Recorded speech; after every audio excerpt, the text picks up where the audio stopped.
नमस्कार, मी बालाजी जाधव आज आपणासोबत एका अभिनव उपक्रमाबद्दल संवाद साधत आहे।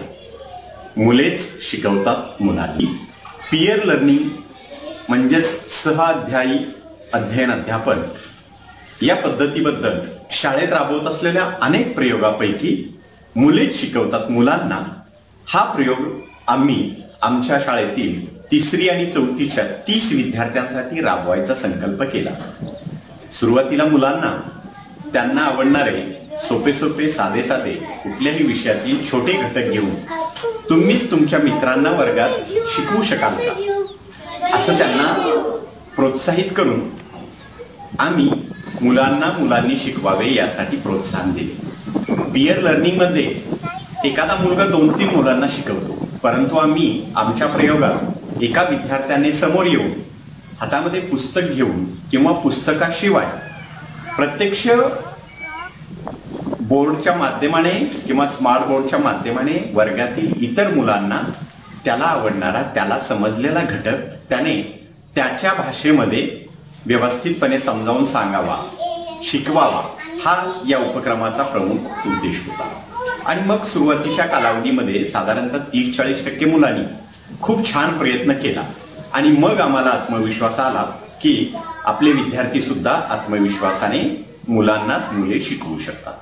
आणि मग साधारणतः मागचे 2.5-3 महिने आम्ही याच्यावरती काम करत असताना सुरुवातीच्या टप्प्यानंतर दुसऱ्या टप्प्यामध्ये मात्र आमचे सर्व विद्यार्थी पुस्तकातला एखादा घटक निवडायचे, त्याचा उपघटक असेल तर तो शिकवण्यासाठी वेगवेगळ्या प्रकारची शैक्षणिक साहित्य तयार करू लागले, वेगवेगळ्या विद्यार्थ्यांचा अध्यापनामध्ये सहभाग घेऊ लागले आणि अधूनमधून विद्यार्थ्यांशी शिकवताना चर्चा करू लागले।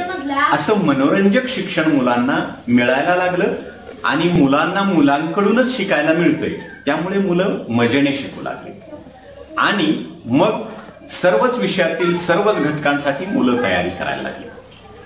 पूर्वी विद्यार्थी फक्त परीक्षेसाठी किंवा थोडंफार ज्ञान मिळवण्यासाठी शिक्षण घ्यायचे, अभ्यास करायचे थोडक्यात, परंतु आता मात्र मुलांना याची जाण झाली की मला इतर मुलांना वर्गात जाऊन शिकवायचं आहे, अध्यापन करायचं आहे, म्हणून मुलं अधिकचा अभ्यास करायला लागले, पालकांकडून अधिकची माहिती घ्यायला लागले आणि त्यामुळे मुलांचं वाचन वृद्धिंगत होत गेलं, मुलांचं वाचन वाढत गेलं, मुलं स्वयं अध्ययनावरती जास्त भर द्यायला लागली, मुलांचं स्वयं अध्ययन सुधारलं, मुलांमध्ये वर्गात समोर येऊन सर्व विद्यार्थ्यांना अध्यापन करण्याची सवय लागल्याने त्यांचा आत्मविश्वास वाढला, अभिव्यक्ती कौशल्याला वाव भेटला आणि एखादा घटक स्वतः समजून घेऊन तो घटक इतरांना कशा पद्धतीने आपण समजावू शकतो याबद्दल विद्यार्थी सातत्याने उत्सुकता दाखवू लागले आणि काम करू लागले।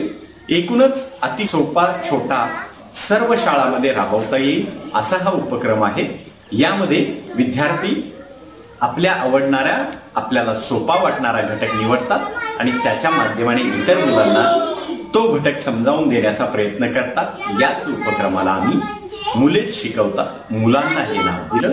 आता शिक्षक म्हणून मग आपलं काम संपलं का, तर असं होत नाही।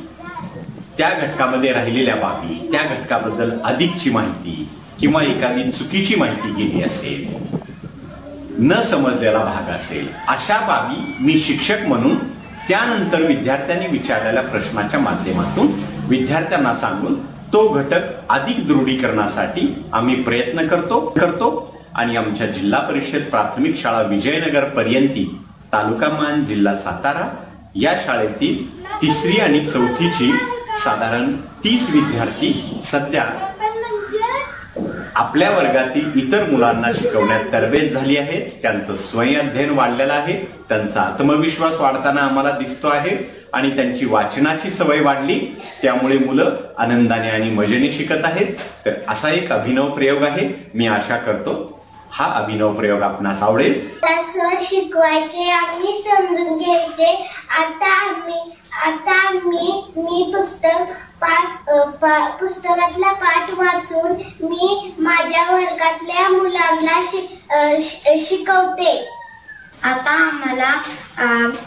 आम्हाला दुसऱ्या वर्गातल्या मुलांना शिकवायला लागते, त्यामुळे आता माझा अभ्यास अजूनही वाढला आहे. त्यामुळे आता मला शाळेत व वर्गात शिकवायला आनंदाने शिकवायला खूप मजा येते.